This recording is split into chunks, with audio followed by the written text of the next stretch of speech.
I searched every drawer, every pocket, every corner of the house, but my phone was gone.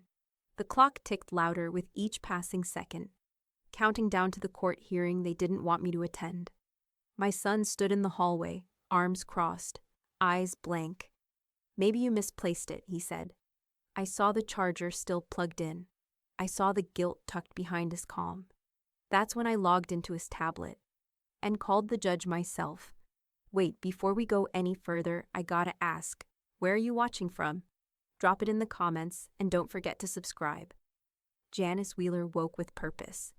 It was 6:08 a.m., just like she'd planned.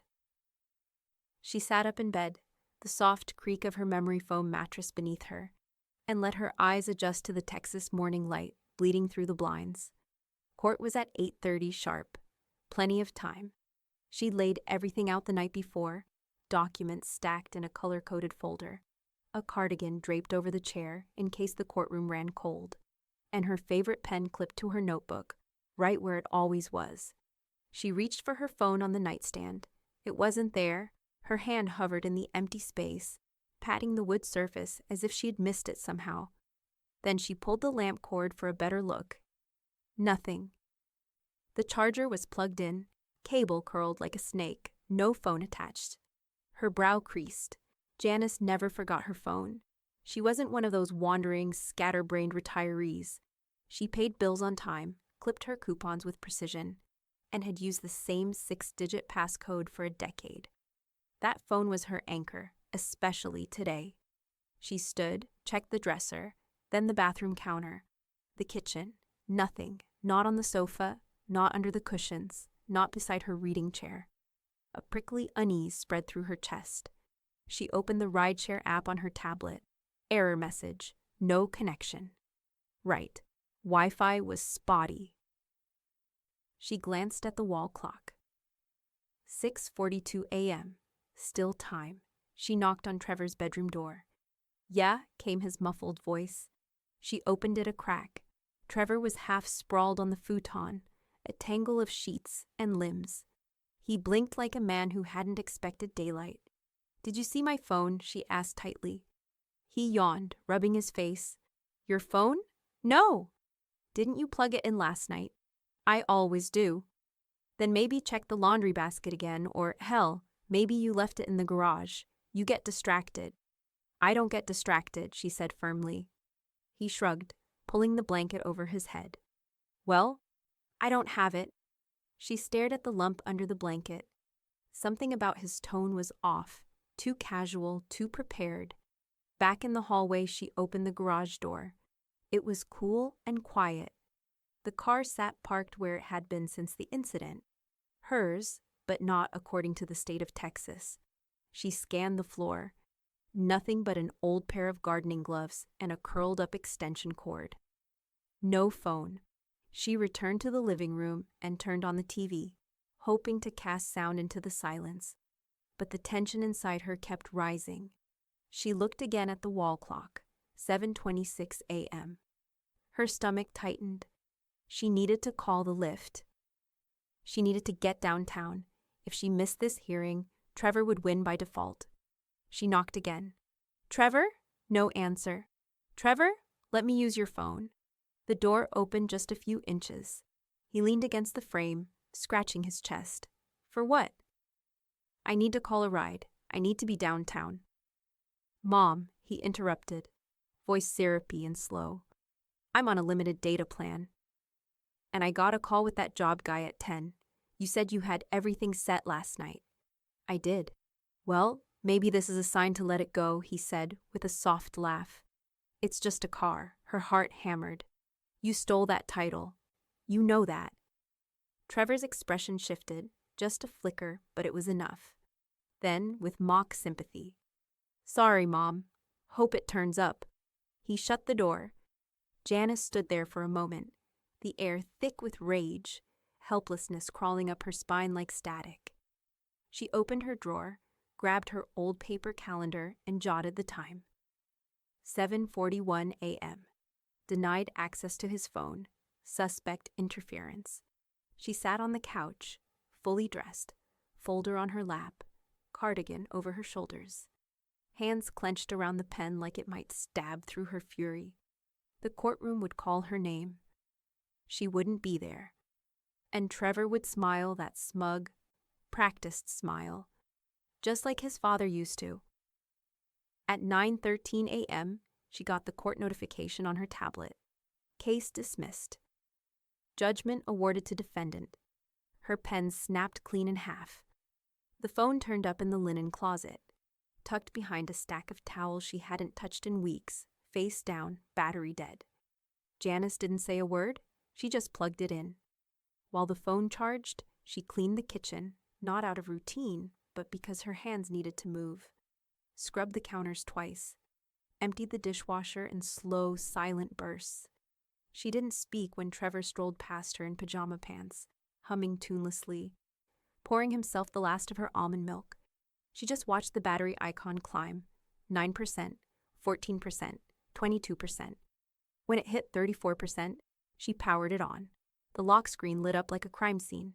17 missed calls, 6 voicemails, 4 Lyft alerts, 2 canceled rides, 1 confirmation time stamped 5:12 a.m. Text from Clint. Where are you, then? Call me now. Her jaw tightened. She opened the court portal. The login took longer than usual. Fingers stiff, breathing shallow. The case was there, closed. Judgment entered in favor of Trevor Wheeler, plaintiff. No show. She closed her eyes, let the shame hit her full in the chest. Trevor walked by again, this time with cereal. Everything good now? She didn't answer. He kept walking. She called Clint. He answered on the first ring. I saw the portal, she said. There was a pause, not long, but loaded. We're filing a motion to reopen, Clint said. His voice was tight but steady. You missing court was not an accident. I found the phone, closet, dead. Get pictures. Timestamp everything. Start documenting every call, every message. Now. Janice opened the camera app and snapped a photo of the linen closet shelf, then one of the phone screen with the missed alerts.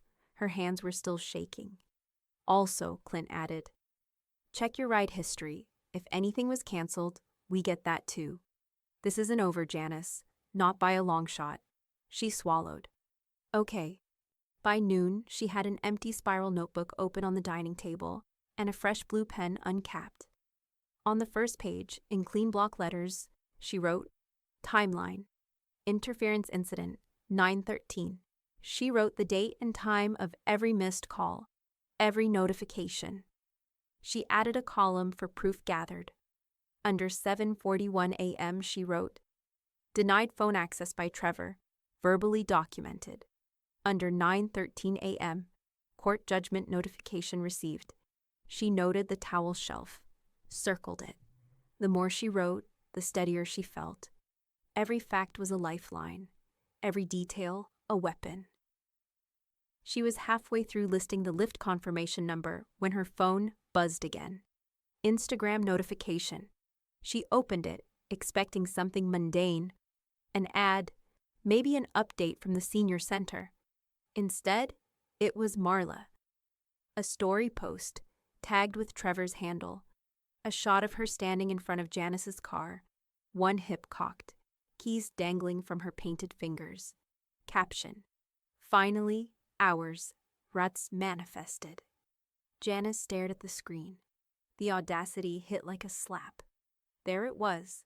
Proof of celebration, proof of intent. She tapped through to Marla's profile. The video was still up.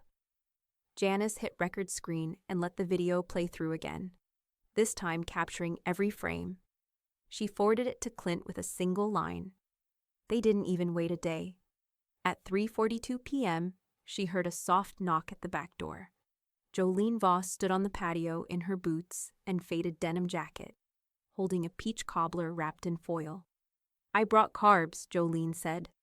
Saw the court result pop up in the docket. You okay? Janice stepped aside. Come in. Jolene set the cobbler on the counter and folded her arms. Start from the top. Janice did. Everything. The phone, the closet, the judgment, the Instagram post. She didn't cry, didn't flinch. Just spoke like someone reporting a slow, silent crime. When she was done, Jolene nodded once, then pulled out her own phone. We're building a folder, digital and hard copy. I'll get you a USB, a binder, backup of your texts, and screenshots. You're gonna bury them in paper. Janice exhaled. First time all day. Thanks, she said softly. Don't thank me yet, Jolene said, popping open the cobbler foil. We're just getting warmed up. Janice walked to the window. Across the driveway, Trevor and Marla stood beside the car, laughing about something she couldn't hear. She narrowed her eyes. Her pen might have snapped, but her memory hadn't. That night, the house went quiet early. Trevor had taken Marla out to celebrate. Janice heard them clinking glasses on the porch around 7, Marla's obnoxious laugh echoing down the driveway. Trevor's voice low and performative. When they left, he didn't say goodbye. Good. She locked the front door after them. Not for safety, for clarity. By 8:15 p.m., Janice was sitting at the kitchen table with her tablet, Jolene's backup USB drive plugged in, and every light off but the one over the stove. The peach cobbler sat untouched on the counter beside her notebook, now thick with scribbled notes, timestamps, screen captures, and links. She had paper trails, yes, but the truth? It was in the digital footprints. And Trevor, God love him, was sloppy. She knocked gently on his bedroom door. No answer, obviously. She opened it slowly anyway. The room still smelled like Axe body spray and takeout. A Red Bull can sat sweating on the desk, next to an open laptop. Unlocked. Screen still glowing. Janice stepped in, heart knocking against her ribs like a fist on glass. She looked back down the hallway, quiet, then sat. His browser was open to the Travis County Court access portal. She didn't touch anything at first, just observed. Her case was still listed. Case number C25934TR. Status, closed. Judgment, entered. Underneath, signed electronically. By Trevor Wheeler. She leaned in. The signature looked digital, automated, without ceremony. But the status bar had a small detail she hadn't seen on her own portal view. Manage cast participants. She clicked it, and there it was, her name listed as plaintiff, inactive. Trevor listed as defendant, active account holder. The login path showed audit trails, IPs, timestamps, last edits. It had his account tied to the final submission. Not hers. Janice copied the URL and pasted it into her own notes file.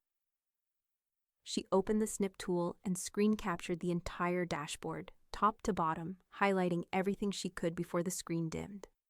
Before exiting the browser, something caught her eye. A tab titled Court Correspondence. She hesitated, then clicked. A short string of messages, 2 to the court clerk. One stood out, dated 2 days before the hearing.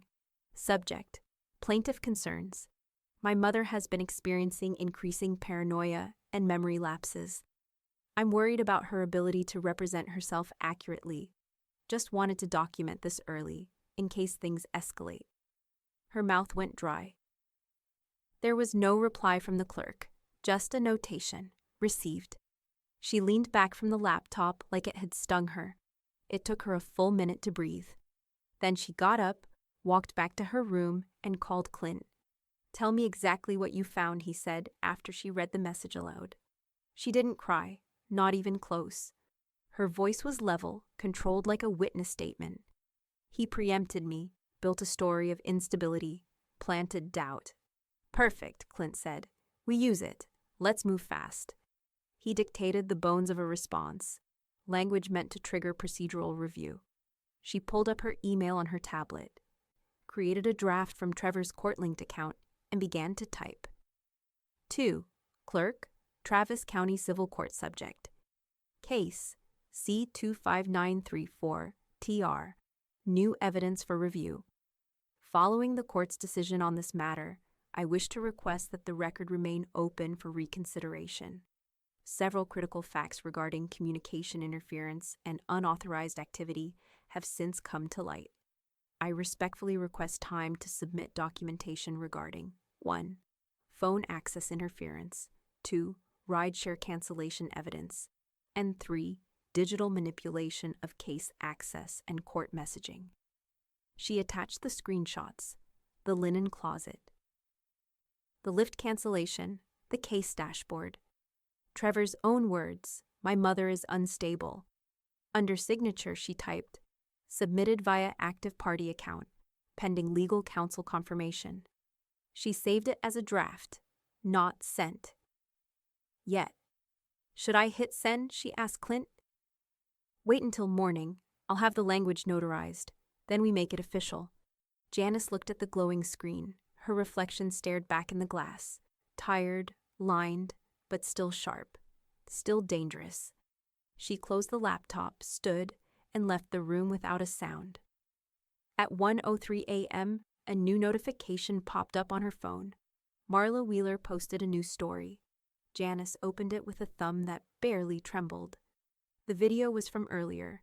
Trevor sitting in the driver's seat of her car, grinning, sunglasses on, radio blasting some forgettable pop song. Caption: "Manifest it hard enough, and it's yours." Janice didn't blink. She took a screenshot, saved the clip, and whispered to herself, "Let's see how hard you manifest from the witness stand." By morning, Janice's hands no longer shook. She sat with a cup of coffee that had long gone cold and her phone open to her inbox. The subject line stared at her like a dare. Lyft ride confirmation, 9/13/2025, 5:12 a.m. She tapped it, scrolled. At the bottom, in small gray font, "Canceled by rider, 5:17 a.m.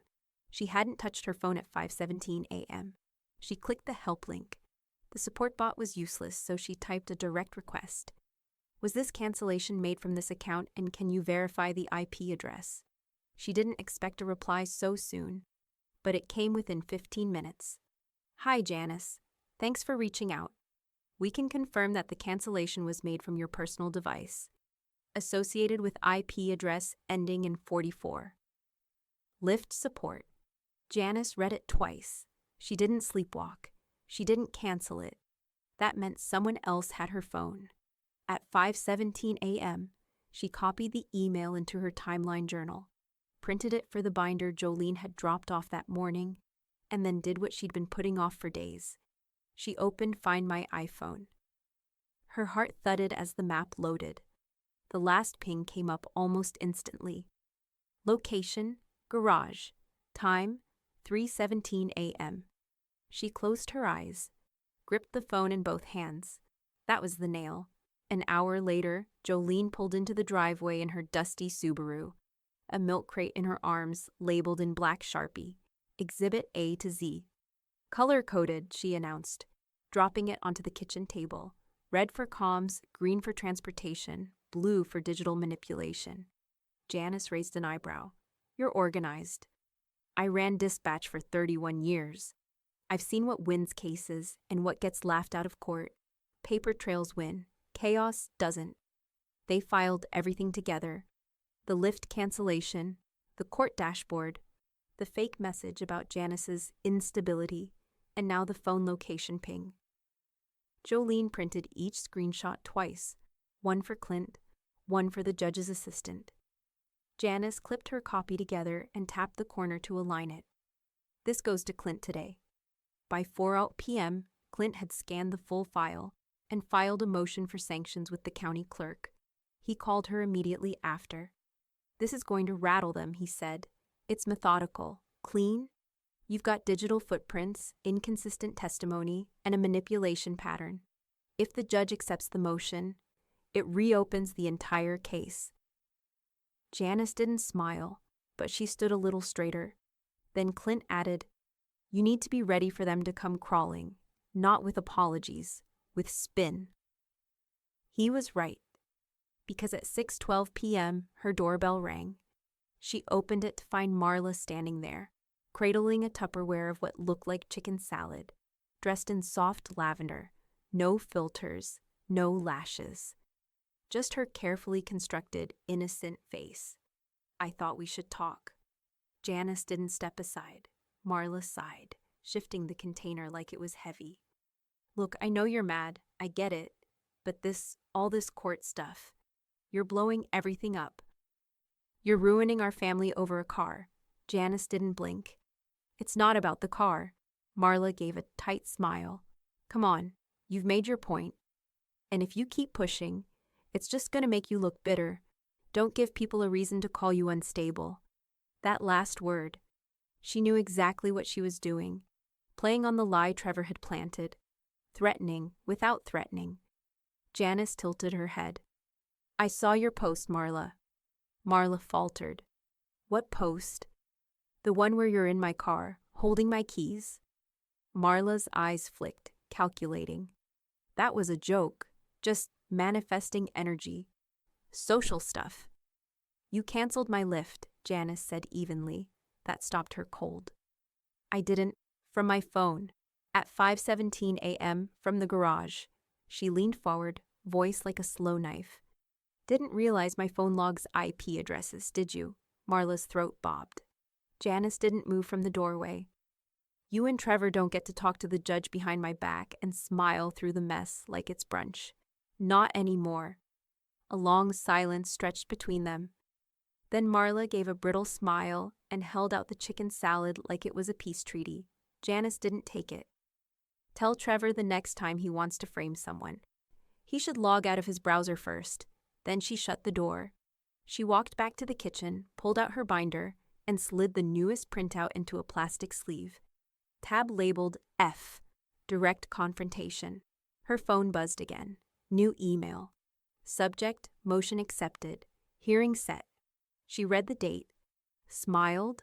On the morning of the hearing notice, Janice dressed like she was headed to a battlefield. Not dramatic, just deliberate. Gray slacks, crisp blouse, flat shoes with good soles. Her court folder had grown into a binder now, thick with numbered tabs. Exhibit A through F, so far. She added a new one that morning. G, kitchen evidence. Inside, a printed photo of her fridge door with the court notice magnet pinned on it. And another, close-up of the cereal box Trevor had touched the morning she missed court. Jolene had brought over a dusting kit from her retired dispatcher days and taught her how to lift a print. The swirl of Trevor's greasy thumbprint was clear on the glossy cardboard flap. At 10:03 a.m., Clint filed the formal motion for sanctions and perjury with the court clerk. By 11:12, the judge had already responded. In-person hearing set, 48 hours. Attendance required for all named parties. Expedited. Clint called her. He tried to shut the door behind him, but you're already halfway through it, he said. Judge wants live statements. He's not buying what Trevor's been selling. Janice felt something she hadn't in weeks. Control. By late afternoon, word had reached Trevor. He knocked on her bedroom door like a man standing in a minefield. Hey, Mom? She didn't answer at first. Just let him sweat. He opened the door anyway. She was sitting on the bed, binder open, reading a highlighted printout of his court messages. Trevor stepped in slowly, clean-shaven, fresh t-shirt. Still looked like a kid playing adult. So, I heard from the court, that new thing Clint filed. Motion for sanctions, she said, without looking up. Yeah, he swallowed. That was a lot. You didn't expect to get caught. He blinked. Look, I know it looks bad, but I think we both know this whole thing's gotten out of hand. She finally looked at him. You canceled my ride, hid my phone, lied to a court. You created false evidence and tried to paint me as unstable. How exactly out of hand do you think this is? Trevor stepped back like she'd slapped him. I didn't touch your phone, he said quickly. Swear to God. Then how did your fingerprint get on the cereal box it was hidden behind? His jaw tightened. You want to talk about how that lift got canceled from my device IP? I was asleep. Camera says otherwise, she said, pointing to a fresh photo she had just printed. Security footage from the neighbor's porch cam, Jolene's friend. A figure in a hoodie entering the garage at 3:14 a.m. Trevor's silence said everything. She slid the binder shut. You stole more than a car, Trevor. You tried to erase my voice. I'll give you the car back. She blinked once. Slowly, You'll give me the car. I mean, obviously, it was never about the car. It was exactly about the car, she said. The car and the title, and the years of me co-signing your life while you bled me dry. You took something that was still mine and thought I'd be too tired to fight you for it.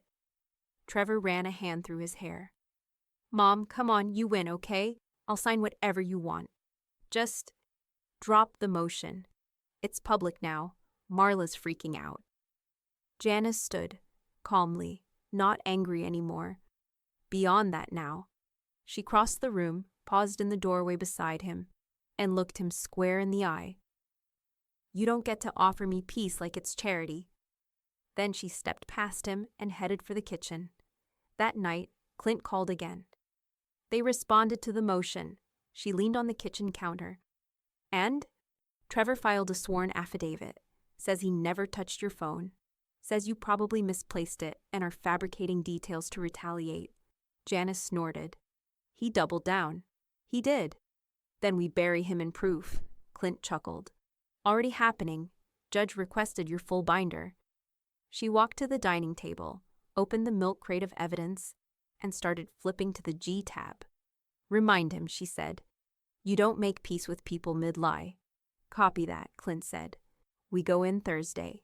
You ready? Janice looked down at the photo of Trevor's fingerprint on the cereal box. Then the time-stamped lift cancellation. Then the Find My iPhone screenshot. Each one a brick, each one stacked higher. Tell the judge, she said. I brought bricks. Trevor's sworn statement hit the inbox at 9:07 a.m. sharp. Clint forwarded it without commentary, but the subject line said plenty. See what we're up against. Janice read the affidavit 3 times over, then once more just to make sure she wasn't imagining the gall. At no point did I prevent the plaintiff from attending court. I acted in good faith to assist with her registration renewal. The transfer of title was completed with her verbal consent and signed documents. I believe my mother is fabricating the story due to long-standing personal tensions and confusion over the paperwork. She set her coffee down without sipping it. Verbal consent. Fabricating. They were betting on the one lie that had always worked for Trevor. The illusion of reason. Dress up theft in polite language and hope the judge hears misunderstanding instead of fraud. But Janice had something better than polite language. She had the real title. She pulled the original from her fireproof folder, neatly labeled Vehicle. 2014 Accord. The paper was crisp, untouched. No signature on the seller's line, no ink smudge, no notary stamp. She took a photo with the time and date overlay active, then opened her DMV account and printed the transfer history showing Trevor's name and VIN confirmation. Signed 4 days earlier, without her login, without her ID. She called Clint. I've got the unsigned title right here. Good, he said. We'll add it to your binder under H. And the DMV? They'll confirm the real document's blank. Let's double down. He was already typing. We get a signature comparison on file. I'll request the DMV's copy of the transferred title. See what signature they're holding. And the notary, Janice asked. That's the next card to flip. By noon, Clint had a DMV contact on the line.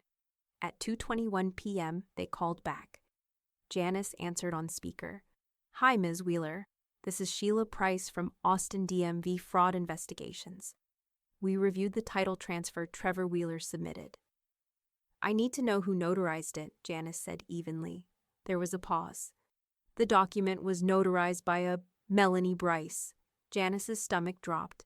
Not from surprise, but recognition. She tapped her finger on the table.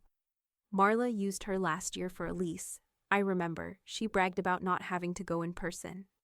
The DMV rep sighed. There's a digital scan of the notary log. But we've seen issues with Bryce's stamps before. If the signature's mismatched and it wasn't signed in person. It wasn't, Janice cut in. Then it's forgery. We'll open a case. Send us the original title and a copy of your actual signature. Janice held the phone steady. You'll have it before 5 p.m. She hung up and sat back. Trevor didn't just lie to the court. He roped in a notary with a history, and Marla knew her. Jolene showed up 20 minutes later with a zip drive and an extra binder clip. I hear we're at H, she said, setting her purse down. Trevor says I authorized everything, Janice said. Signed off? Even. Jolene rolled her eyes. Of course he does. Janice showed her the blank title. He submitted a forgery notarized by someone Marla's used before. Jolene didn't even blink. She just opened her bag and pulled out a manila envelope. Found something else. Inside was a screenshot of Marla's Instagram story, the one with the car, the keys, the hashtag. Only this time, the metadata sat below it. Time-stamped, geotagged, archived. She deleted it this morning, Jolene said. Too late. Janice added it to tab H, labeled it, intent to claim ownership, public statement. She closed the binder with a decisive click. That night, Janice sat at her desk alone, scanning old documents. She pulled out one she hadn't touched in years, her power of attorney form. Trevor's name was on it. She printed a blank one. The next morning, she met Clint at the notary's office downtown, binder in hand. By 11:47 a.m., her power of attorney had 2 new names. Clint Reyes, attorney Jolene Voss. Secondary agent, she added a clause. Previous designations revoked in full. When the notary slid it back across the desk, Janice looked up.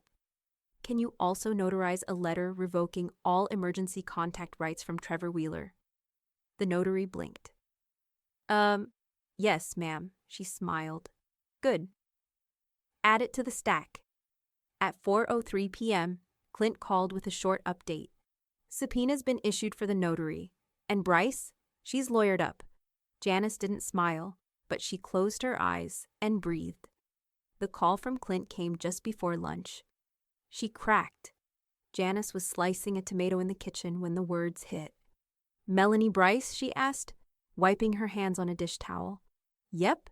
She folded like bad origami the second I mentioned perjury and her notary license in the same sentence. Said Trevor came to her with unsigned documents and a sob story. Janice leaned on the counter, blade still in hand. Let me guess. I had arthritis, Clint sighed. Exactly. Told her you couldn't hold a pen anymore, that you were just grateful he was handling the paperwork for you. Janice didn't speak. Her jaw tightened until her teeth ached. She said she notarized it off that lie.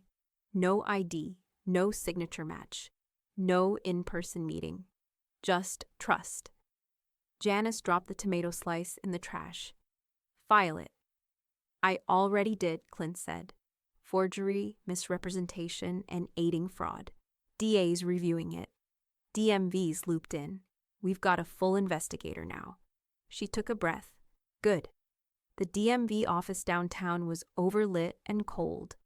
The kind of place that sucked the color out of everything. Janice sat across from Sheila Price, the same fraud investigator who'd flagged the forged title. This time, she brought the real thing, her title, unsigned, and her ID. Let's compare these, Sheila said, opening a folder. Janice signed a fresh piece of paper 3 times in black ink, then slid it across. Sheila pulled out the DMV's file. Here's what we were given. The forged document sat between them like a counterfeit bill. The signature didn't just mismatch. It didn't even belong in the same family of handwriting. No slant. Wrong loop. The W isn't even closed, Janice said. Tapping the fake signature, Sheila smiled. Exactly what I told the DA. She stapled the papers together, added a label, alleged forgery, under review. Now, she continued, we can begin the reissuance process. It'll show your name on file, but it'll be frozen until trial. He can't sell, transfer, or drive the car legally until we resolve it.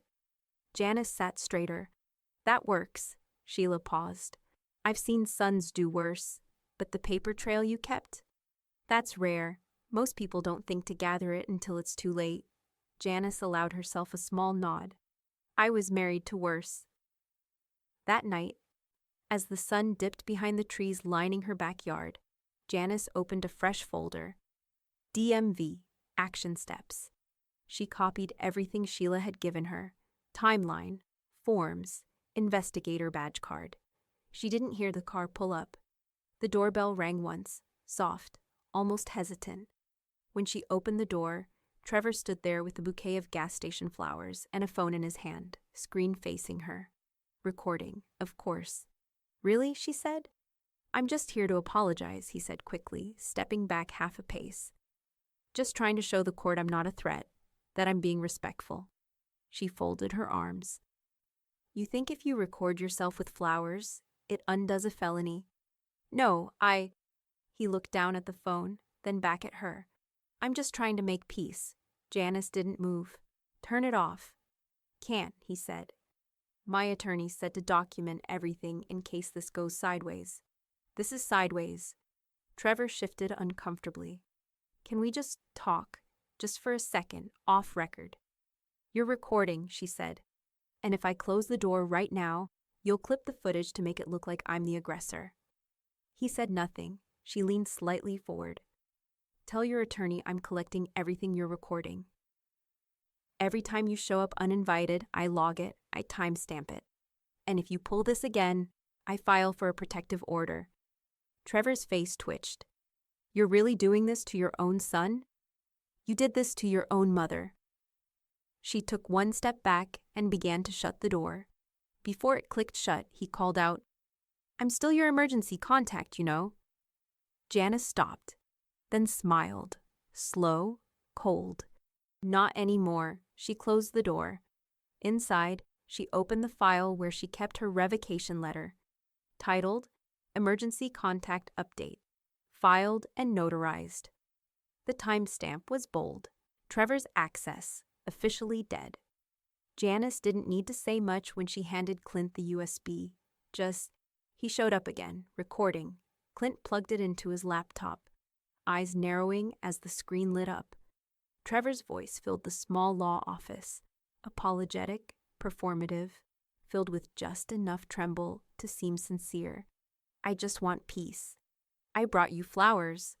Then Janice's calm reply, unwavering. "You did this to your own mother." Clint paused the clip. "This is gold." Janice raised an eyebrow.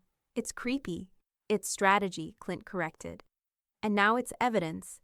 It shows ongoing manipulation and coercion. We add it to the impact statement. Pattern of behavior. You're not just dealing with fraud anymore. This shows character." He dropped it into a labeled folder on his desktop. Exhibit J, recorded coercion. "This will hit hard, especially if the judge's clerk sees he came to your door holding a camera like it was a weapon." Janice crossed her legs and folded her hands. Weapon or shield, he's still holding it wrong. 3 days later, they were back in Travis County Civil Court. Small hearing room, windowless, with pale walls and plastic chairs that squeaked when you shifted. Clint submitted the new exhibits with calm, surgical confidence. The judge, a sharp-eyed woman with half-moon glasses and zero tolerance for fluff, flipped through the impact binder with increasing attention. Recorded behavior, manipulated notarization, digital interference. "I'm allowing the evidentiary hearing to proceed," she said finally, tapping the folder once for emphasis. Trevor's attorney tried to interject, something about context and emotional strain, but the judge raised her hand. "Mr. Wheeler had a full opportunity to present a good faith version of events. If these materials hold up under cross, we may be talking about sanctions beyond what's currently on the table." The courtroom didn't clap, but Clint smiled, and Janice exhaled. Later that night, Jolene showed up with a 6-pack of Dr. Pepper and a grin like she'd just won a bar fight. "You seen what's happening to Marla's socials?" Janice blinked. "No." Jolene pulled out her phone and scrolled. She dropped from 28,000 followers to under 24 in one day. Comment sections are a war zone. Apparently someone leaked the court filings to a local gossip forum, the Barbecue Bulletin. People are pissed. They're calling her Title Thief Barbie. Janice didn't flinch. She built her audience on filters and fake empathy. Let it burn. Already is. Jolene handed her a printout from the bulletin. Highlighted comment. If she's lying about her mill, what else is fake? Those collabs should drop her ASAP. "They will," Janice said simply. That same evening, Janice filed one more complaint online, this time through the Texas Health and Human Services portal. Request: emergency contact removal. Subject: Trevor Wheeler. Reason: abuse of authority, digital and legal interference, impersonation risk. It felt like closing a file drawer on a chapter of her life, not erasing it, just sealing it off, officially. She hit submit, then shut her laptop. The house was quiet except for the hum of the dishwasher and the soft clink of Daisy's colored pencils in the next room. The little girl had spent the weekend at Janice's. Trevor hadn't asked, and Janice hadn't offered. Daisy appeared in the doorway just after sunset, paper in hand, eyes bright behind her bangs. "I made something," she said, a little shy. Janice patted the seat beside her. "Let's see." It was a crayon drawing. A car, red like Janice's Accord, parked in front of a house, and inside it, stick figures. One with short hair driving, one with big curly hair riding shotgun. Above them, a caption spelled out in crooked block letters. "Me and Nana going anywhere we want." Janice stared at it, throat tightening. Daisy looked up. "Do you like it?" Janice nodded slowly, the kind of nod that anchors you after a storm. "I love it," she whispered. "I really, really do." She smoothed the paper against her lap like it might fly away, then stood and walked it into the kitchen, pulled a magnet from the fridge, and pressed the drawing beside the motion acceptance letter. Side by side. The next morning, Clint called with 3 words. "The hearing's set." Janice stood at the window, staring out at the empty driveway. "Let's end this." The courtroom smelled faintly of dust and citrus cleaner. Janice sat at the plaintiff's table, binder open, hands resting calmly on Exhibit Tab J, the recordings. She wore navy, understated but solid. Her reading glasses perched low, her jaw set. Across from her, Trevor adjusted his tie 4 times in 6 minutes. Marla wouldn't look up from her phone. The judge entered promptly at 9 Barker a.m., robe sweeping behind her like a gavel in motion, sharp-eyed. No nonsense. She began with a sigh that filled the room. This matter was previously closed due to a default judgment. Based on newly submitted material, we are now in evidentiary review to determine whether fraud, coercion, or misrepresentation affected that outcome. She turned toward Janice. "You may proceed." Janice stood. "No theatrics, just facts. My name is Janice Wheeler. I am the plaintiff in this matter. On the morning of my originally scheduled hearing, my phone was hidden. My rideshare was canceled from my own account. I missed court." She lifted the binder slightly. "In here is proof. Time-stamped messages, IP data, video, fingerprints, notarization fraud." The judge raised a brow. "Fingerprints?" "Yes, ma'am. Lifted from the cereal box in front of the linen closet, where my phone was hidden." She turned to Clint, who stepped forward, placed the binder on the judge's bench, and opened to Exhibit H. The judge skimmed the page, then turned to Trevor. "Mr. Wheeler, your sworn affidavit states you never touched the plaintiff's phone, and that she gave verbal consent for the title transfer. Is that still your position?" Trevor cleared his throat. "Yes, Your Honor." The judge nodded once. "Let's walk through that." She gestured to the court clerk, who read aloud Trevor's prior statement, claiming Janice was unstable, had trouble with memory, and was grateful for his help. Then she read the second affidavit, where Trevor claimed Janice had full awareness and signed everything freely. 2 different stories. One courtroom. Trevor shifted in his seat, neck blotched red. The judge looked at him flatly. "Which version do you expect this court to believe?" He stammered. It was complicated. "I imagine it was." The next witness was Sheila Price from the DMV, summoned by subpoena. She stepped into the witness box with a folder of her own. "Can you confirm whether the original title was signed by Mrs. Wheeler?" "No, Your Honor. The version we received from Mr. Wheeler was a scanned PDF with a mismatched signature.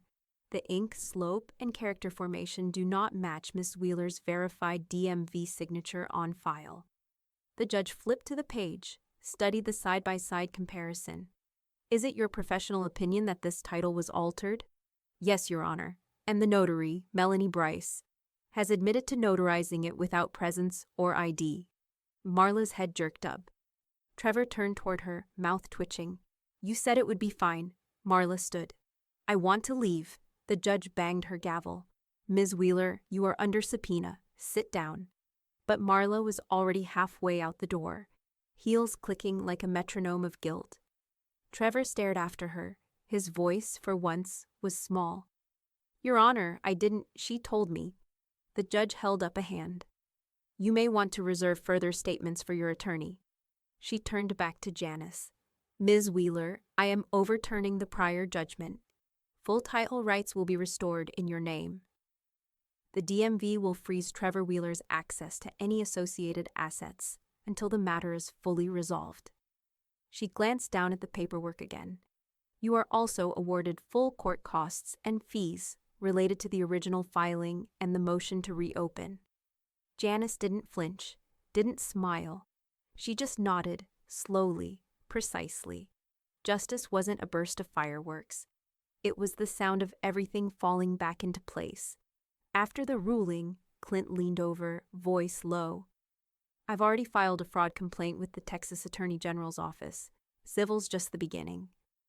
Janice stared at the empty defendant's table where Trevor now sat alone. Hands clenched, the judge's words still echoing around him like a sentence waiting to settle. Clint placed a hand on her shoulder. You're not done yet, but we just took the spine out of his story. Janice exhaled, long and steady, one brick at a time. The order came in the following Tuesday. Trevor Wheeler was fined $3,000 for court interference and ordered to appear again the following month to address a pending contempt charge.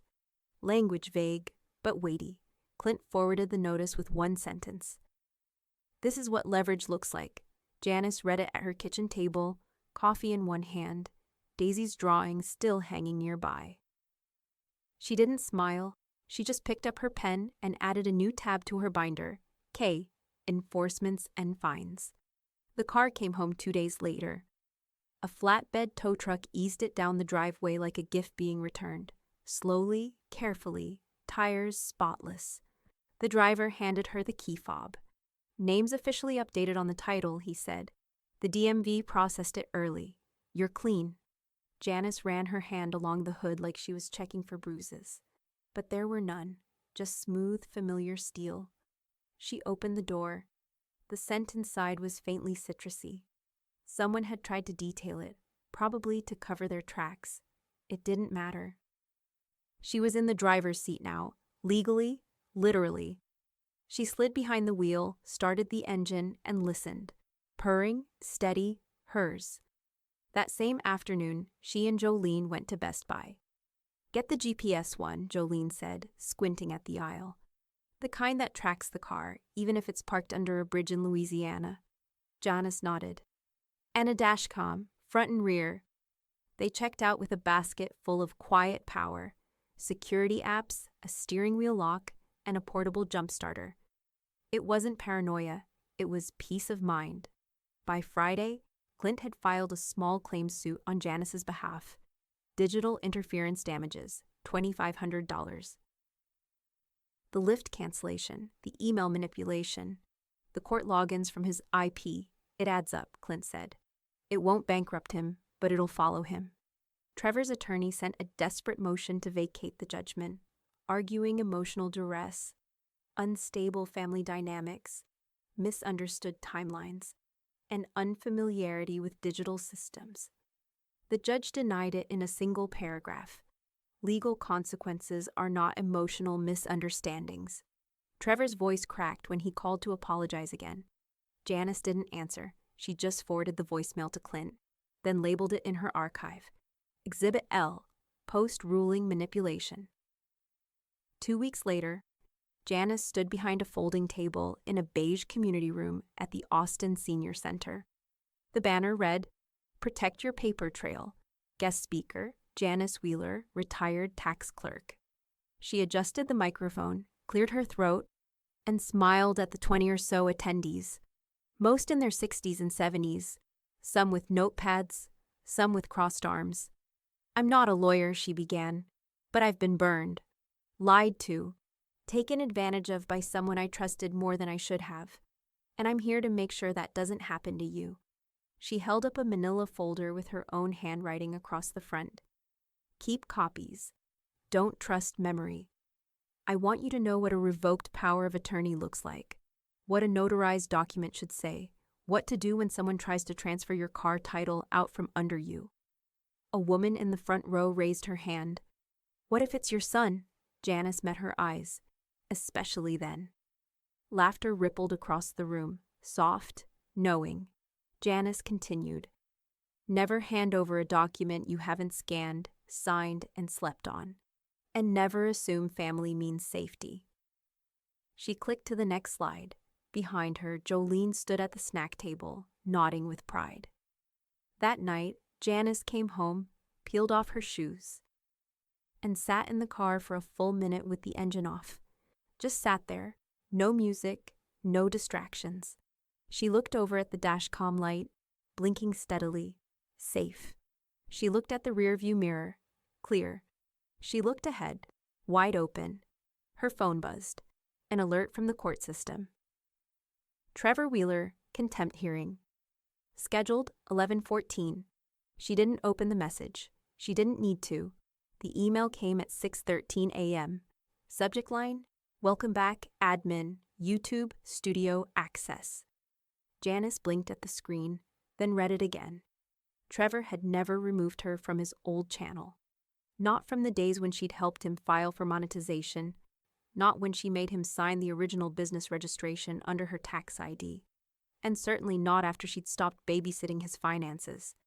She figured he would have noticed, but Trevor only saw control when it slipped out of his hands, never before. She clicked the login link. It worked.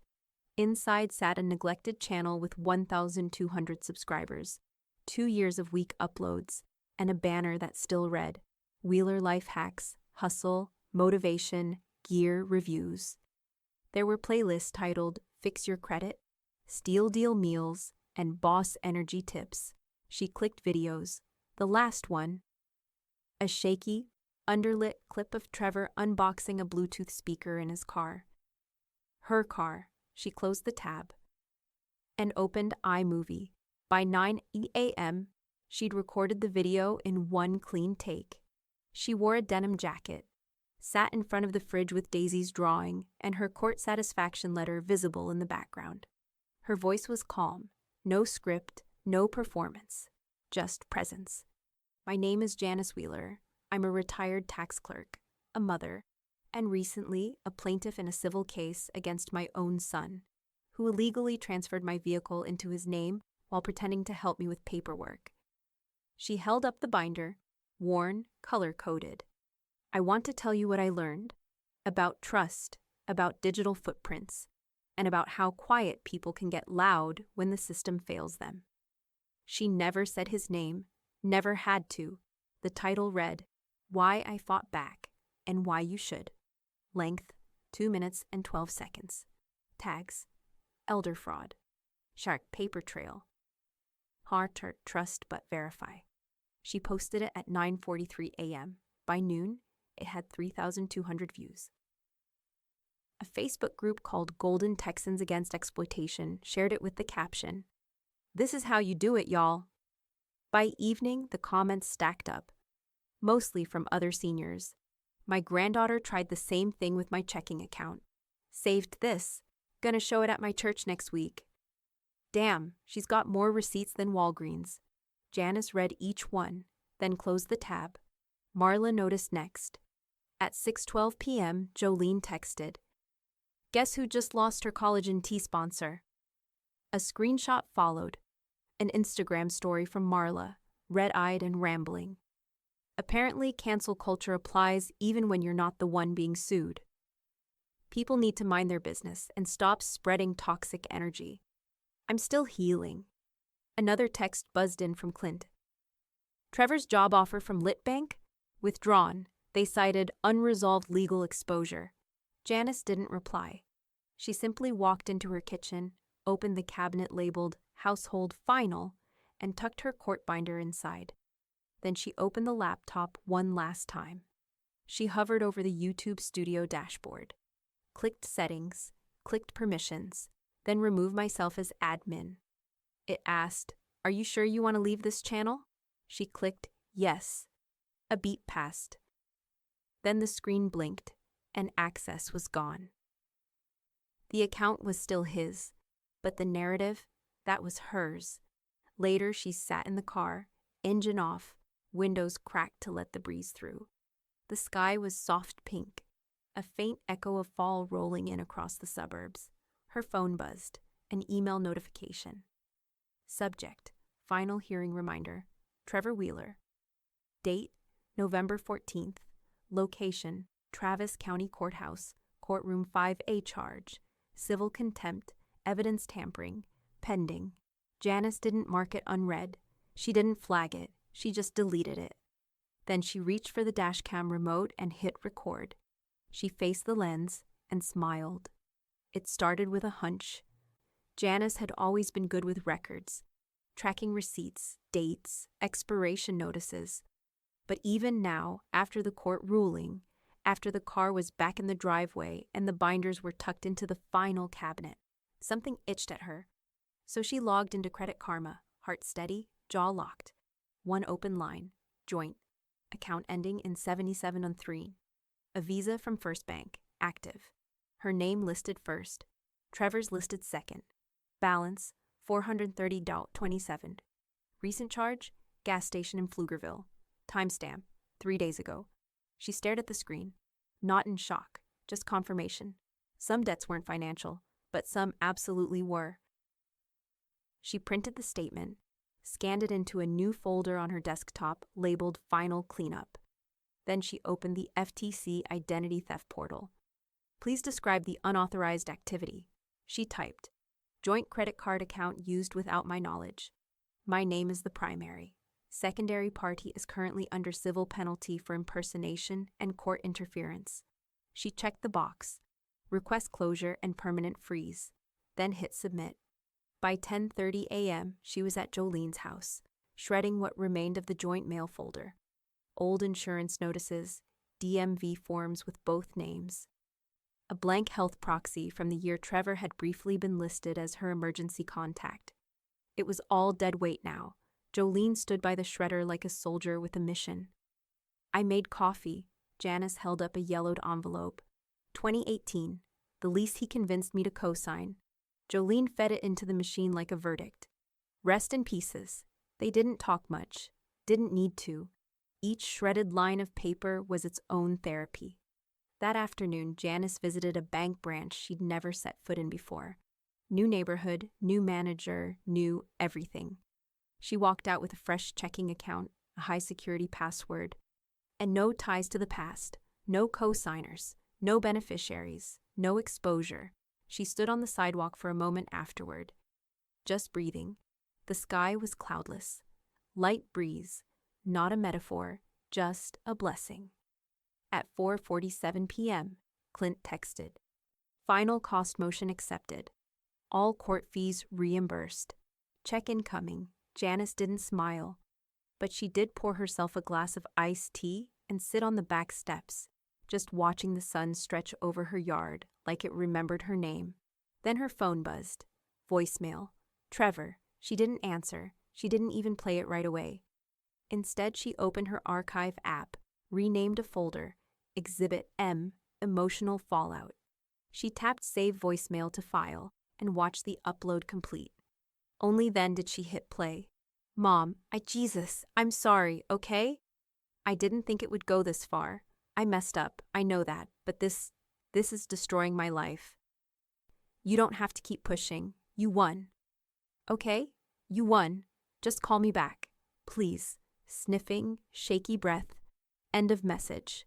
Janice stared at the waveform as it blinked out. She didn't cry. She didn't rage. She just opened her binder one last time, flipped a tab key, and added a sticky note. Motion satisfied. Account closed. Then she walked to the garage, unplugged the shredder, and wheeled it back inside. That night, she sat in her car again, hands folded loosely on the steering wheel. The dashboard blinked its quiet green. The tracker light pulsed once. The dashcam whirred to life and went still. She closed her eyes. No alerts, no calls. No favors owed, no Trevor, just Janice. Driving forward.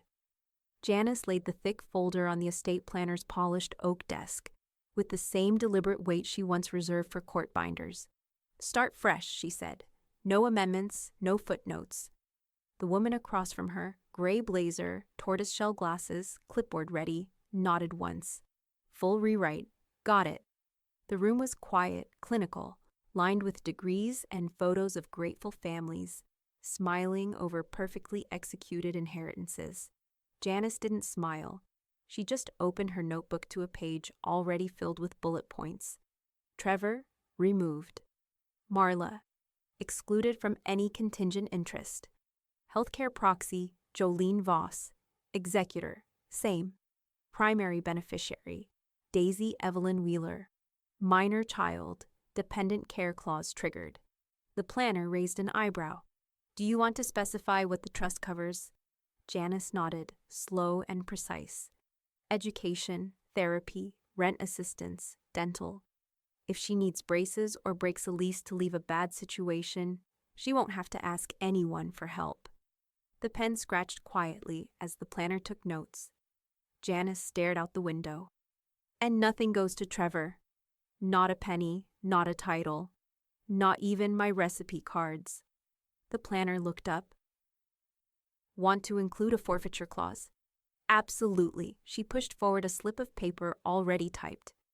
"Any party who contests this trust in court or via attorney forfeits all claim to the estate, liquid or material. No hearing, no reconsideration. Void means void." The planner read it twice. This is ironclad, even in Texas. That's the idea. 3 days later, the final documents were ready, but Janice didn't go back to the office. She asked the planner and the mobile notary to meet at her house, living room, 10 a.m., over coffee and apple cinnamon muffins, the kind Daisy liked. She wore her denim jacket again, the one from the video. Jolene was already there, sitting beside her on the couch with her glasses perched low and a checkered folder in her lap. "You sure about all of this?" Jolene asked softly. Janice glanced down at the cover sheet. The Wheeler Living Trust, final revision, 2025. "I've never been more sure of anything." The notary sat across from them, pen poised, stamp ready. The planner explained each page with clipped precision. No fluff, just clarity.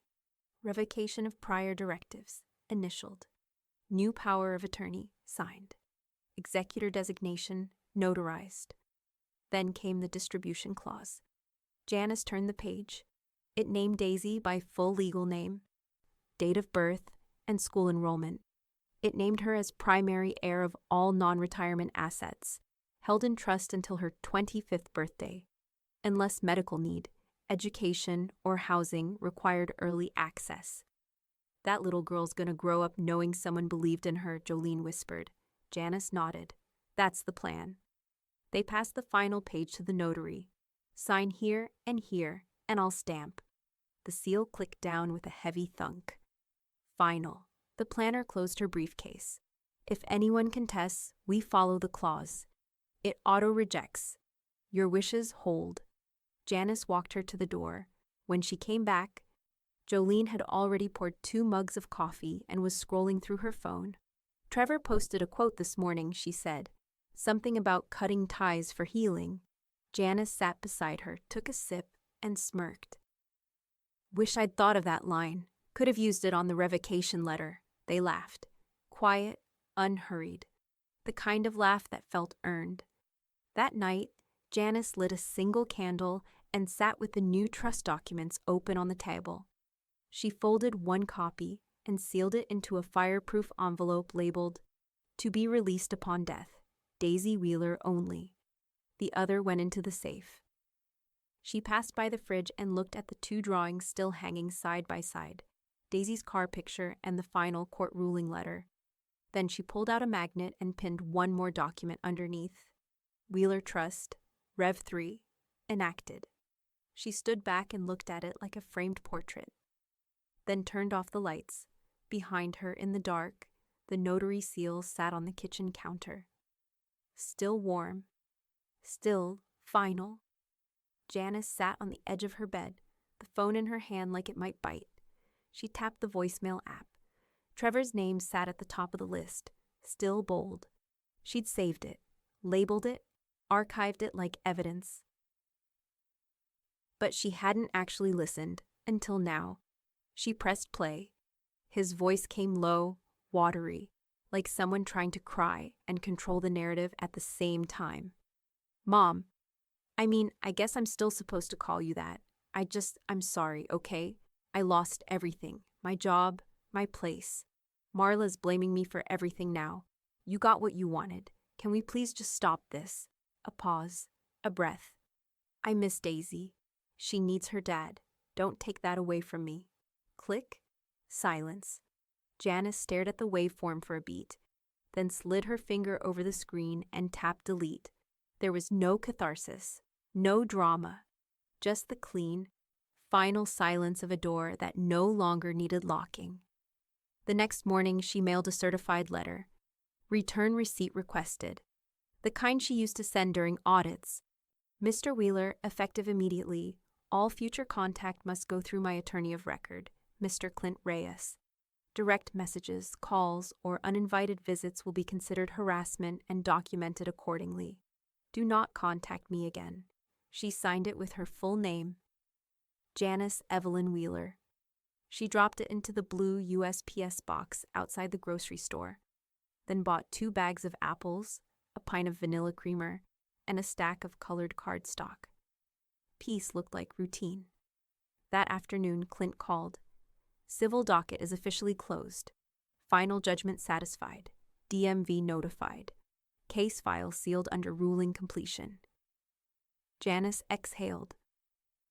You sound almost sentimental, Clint chuckled. I've seen a lot of fights. Not many like this. Most people either break or burn out. You outlasted. She looked at the new trust binder, neatly shelved between utility bills and taxes. I didn't win. I just didn't stop. Exactly.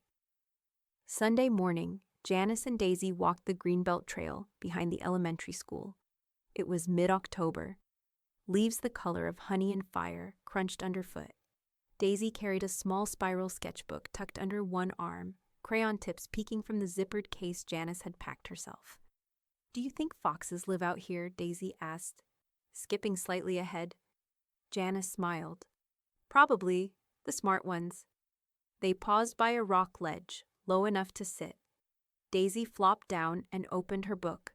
On the page, a house, a car, and a stick figure with a speech bubble that said, Let's drive, Nana. Janice sat beside her. You still drawing that car? Daisy nodded. It's ours. Janice looked at the simple lines, the messy color, the joy built into every shape. It is. They sat in silence after that. Just the breeze in the trees and a few far-off voices from a nearby basketball court. No alerts, no tension, just the sound of things growing again. That night, Jolene came over with a 6-pack and a bag of kettle chips. She cracked one open and leaned against the kitchen counter. You won the war. Janice looked up from the table, where she'd been filing her DMV release paperwork into tab K. Jolene continued, No one's clapping, there's no victory parade, but you did it, quietly, with paper and patience, and one hell of a binder. Janice took the beer she offered and tapped the glass bottle against hers. No one hides my phone again. It wasn't bitterness, it was boundary. Later, as the sun dropped behind the line of live oaks at the edge of her yard, Janice stood barefoot on the porch, arms folded, hair pulled back. There was nothing left to file, nothing left to scan, nothing left to sign. But she didn't feel hollow. She felt full, stable, unshaken. She turned to go inside just as her phone buzzed with one new alert. Weather watch, cold front expected Tuesday. She smiled. Let it come. The court satisfaction letter hung dead center on Janice's refrigerator, no longer buried beneath Daisy's drawings. but framed by them. She used a gold clip magnet. It shimmered when the light hit it just right. At the top, in all caps, "Final judgment recorded. Title restored." She hadn't laminated it. That felt like something people did when they still needed proof. Janice didn't, but it stayed there, eye level, so she saw it every morning, before the coffee, before the news, before the soft beep of the dashcam arming itself as she backed out of the driveway. The car gleamed like a secret finally told. New tires, clean oil, a fresh coat of wax Jolene insisted on applying herself in the late September sun. "I want that thing shining like a courtroom spotlight," she'd said, dragging out 2 buckets and a sponge the size of a small dog. Now it sat in the drive, not just hers in name, but in presence, in peace. On Thursday, Janice opened her email and blinked at the notification. "Why I Fought Back, and Why You Should," has reached 100,047 views. She scrolled through the comment feed slowly. "My dad stole my Medicare logins. This helped. Can she start a podcast? I'd listen daily. Shared this with my whole HOA." She didn't reply to any of them, but she read them all. Every line was a pulse, a heartbeat, a ripple from a single dropped stone. By early November, she was volunteering twice a week at the Senior Fraud Victim Response Group in Travis County, Tuesdays and Fridays, 10 to 2. Not a counselor, not a crusader, just a presence. She'd bring coffee and color-coded handouts, slide into folding chairs beside people with tearful voices and long paper trails, and say, "It's okay. They count on us being tired. But we get louder when we rest." Sometimes she just listened. Sometimes she passed out blank binders with Sharpies already clipped inside. She called them battle kits. One afternoon, Daisy left a piece of construction paper on the kitchen counter with a pink marker cap still loose beside it. It was a drawing, rough and bold. A woman with wild hair and glasses, one hand holding a cell phone, the other a cartoon gavel. Big red letters above her. "My Nana calls loud." Janice stared at it for a long time. She pressed her fingertips to the corner of the page like she was checking for a heartbeat, then whispered, "He tried to silence me. I called louder." That night, Janice stepped into her garage, phone in hand, holding her breath for no reason at all. She slid into the driver's seat of her Accord. The seat memory shifted automatically. The dash lit up, familiar, warm, hers. She tapped open the Files app on her phone, scrolled through the folder, Exhibit J, cancellations and logins. There it was. Lift confirmation, screenshot JPG, IP report trace, CSV call log transfer.mp4, and finally, find my iPhone, root.046.move. She'd forgotten how clean it was. Trevor's account still logged into her old Find My iPhone app, back when he'd set up her phone to help manage her tech. And that's how she found it, sitting behind the cereal box. And that's what the judge had asked about during the hearing. How did you track the phone's last known location? And Janice had told her, not smug, not dramatic, just calm. "He hid my phone, so I used his account to find it, and called the court clerk from there." She hadn't said it to be poetic, but in hindsight, it was perfect. She looked up from the folder and saw herself in the rearview mirror, just for a second. Then she reached forward and turned off the dash cam. She didn't need the blinking red light anymore. The world could stop recording now. She already had what mattered. Outside, the wind picked up, cooler now, almost winter. The kind of breeze that rolled in like a beginning, not an ending. Inside the house, Daisy's drawing fluttered on the fridge beside the court letter. A woman with a phone, a woman with a gavel, a woman who called back and wouldn't be erased. "My son hid my phone so I'd miss my court date. So I called the judge, from his account,